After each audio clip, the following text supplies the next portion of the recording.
এবং চিন্তা আছে অদূর ভবিষ্যতে বাংলাদেশে ফ্লাড বন্যা বা এরকম আরো ছোট ছোট কাজের সাথে নিজেদেরকে জড়িত করব। এবং এখানে অভিজ্ঞ অনেক লোক আছে, অনেক অনেক কিছু বলে ফেলছে।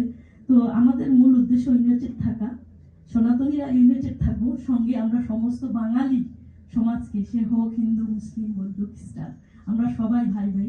কারণ আমরা ছোট থেকে সেই সংস্কৃতি থেকে বড় হয়ে এসেছি, যার ফলে আমরা এই বিলেতে বসেও আমি আজকে সগর্বে বলতে পারছি যে ফারুক ভাই আমাদের এত সুন্দর একটা পরিবেশ সৃষ্টি করে দিয়েছে।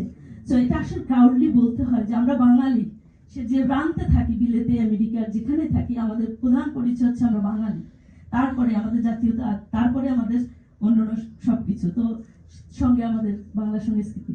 তো উদ্দেশ্য এটাই যে পরবর্তী প্রজন্মকে আমাদের এইটাকে তুলে ধরা, কারণ আমরা নট অমর, সবাই মারা যাব। তো আমাদের এইটাকে চালিয়ে নেওয়ার জন্য পরবর্তী প্রজন্মকে তৈরি করা এবং তাদের এই যে হিউম্যানিটি বেস কাজগুলো করতে সহায়তা করা, যে তারাও জানবে যে কিভাবে এখানকার কমিউনিটি এবং দেশের কমিউনিটিকে সেবা করতে হয়। Thank you. Wonderful, thank you. ধন্যবাদ। সে সম্পর্কে আপনাদের আসন পূরণ করার জন্য জানাচ্ছি।